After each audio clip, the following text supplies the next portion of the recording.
হিসাব বিজ্ঞানের আবিষ্কারককে? আমি বললাম ইতালীয় গণিতবিদ লুকা প্যাসিওলি, তিনি হচ্ছেন হিসাব বিজ্ঞানের জনক। এরপর ডিসি স্যার জিজ্ঞেস করলেন কত সালে তিনি এটি আবিষ্কার করেন। বললাম 1494 সালে। এরপর ডিসি স্যার জানতে চাইলেন রেওমিল কি। তো আমি বললাম রেওমিল হচ্ছে এমন একটি তালিকা যেখানে আয়, ব্যয়, সম্পদ ও দায় জাতীয় হিসাবগুলোর জেরগুলোকে ডেবিট এবং ক্রেডিট অনুযায়ী সাজিয়ে হিসাবের শুদ্ধতা যাচাই করা হয়। স্যার এবার জানতে চাইলেন রেওমিলের শুদ্ধতা বুঝবেন কিভাবে। বললাম রেওমিলের যে দুইটি দিক থাকে ডেবিট ও ক্রেডিট, সেই দুইটি দিক যদি মিলে যায় তাহলে বুঝতে হবে যে জাবেদা এবং খতিয়ানে কোনো সমস্যা নেই। এরপর ডিসি স্যার জানতে চাইলেন ডেবিট এবং ক্রেডিট কোনটা হিসাবের কোন পাশে বসে। বললাম হিসাবের বাম দিকে ডেবিট এবং ডান দিকে ক্রেডিট থাকে।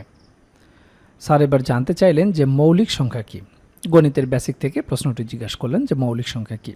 তো আমরা জানি যে যেসব সংখ্যা এক এবং ওই সংখ্যা ব্যতীত অন্য কোনো সংখ্যা দ্বারা নিঃশেষে বিভাজ্য হয় না, সেই সব সংখ্যাকে মৌলিক সংখ্যা বলে। এরপর স্যার জানতে চাইলেন যে সে হাসতে জানে না, এটা ট্রান্সলেশন করেন। তো আমি বললাম he does not know how to লাভ।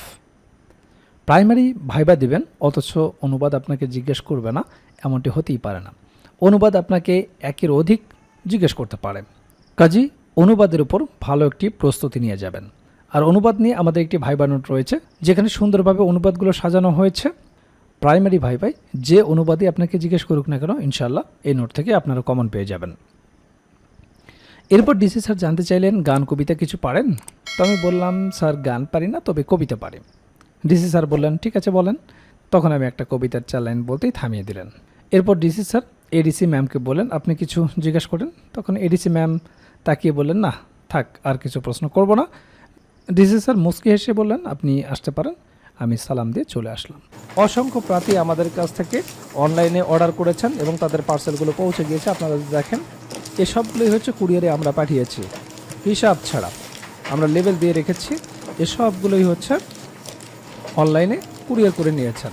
তো এখন হাতে যেহেতু সময় কম, এখন গণহারে পিডিএফ নিচ্ছেন, কারণ সময় যেহেতু কম কভার করতে হবে। তো আপনাদেরকে যদি দেখাই পিডিএফ যারা নিয়েছেন, অসংখ্য প্রার্থী পিডিএফ নিচ্ছেন যেহেতু হাতে সময় কম। আপনারা বুঝে শুনে বাজার থেকে বই ক্রয় করবেন। বই ক্রয় করলে কেন ঠকবেন সেটি আপনাদেরকে আরেকবার বলি, কারণ ওই বইয়ে ধরুন 20টা সাবজেক্টের তথ্য দেওয়া আছে, তাহলে আপনি ইতিহাস নিয়ে পড়েছেন, আপনার কেমিস্ট্রির তথ্য কোনো কাজে লাগবে না। আপনি হয়তো দিনাজপুর জেলা থেকে ভাইবা দিবেন, কিন্তু আপনার বাকি 60টি জেলা আসলে কোনো কাজে আসবে না। আমরা আপনাদেরকে দেবো একদম সলিড নোট, যেখানে আপনার সাবজেক্টের উপর সুন্দরভাবে সাজানো গোছানো রিয়েল ভাইবা সহ সার্বিক তথ্য থাকবে, যেগুলো আপনার বিষয়ভিত্তিক প্রস্তুতিটাকে একেবারে কভার করবে।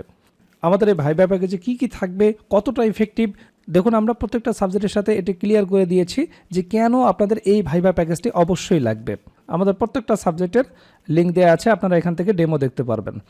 প্রাথমিক শিক্ষক নিয়োগ প্রস্তুতি 2025 এই গ্রুপে এসে আপনারা যে সাবজেক্ট নিয়ে পড়াশোনা করেছেন সেই সাবজেক্টের এখানে ডেমো দেখতে পারবেন। যেমন এই যে গণিত প্রাইমারি ভাইবা নোট, এটার আপনি ডেমো দেখবেন। এখানে ডেমো দেওয়া রয়েছে, আপনারা ডেমো দেখতে পারেন। আপনি কিভাবে উত্তর দিবেন, কেমন করে উত্তর দিবেন, আপনার যদি জানাই না থাকে সেই বিষয়গুলো তো আসবে পরে, আপনাকে একটু তথ্য জানতে হবে। এই জন্য আপনার সাবজেক্টের ডেমোগুলো দেখুন কতটা সুন্দরভাবে নোটগুলো সাজানো হয়েছে। আর আপনাদেরকে তো প্রমাণ দেখালাম যে পিডিএফ আমরা দিয়ে শেষ করতে পারছি না, যেহেতু সময় কম। এতদিন আমরা কুরিয়ারে সারা বাংলাদেশে পার্সেল পাঠিয়েছি, এখন সবাই পিডিএফ নিচ্ছেন।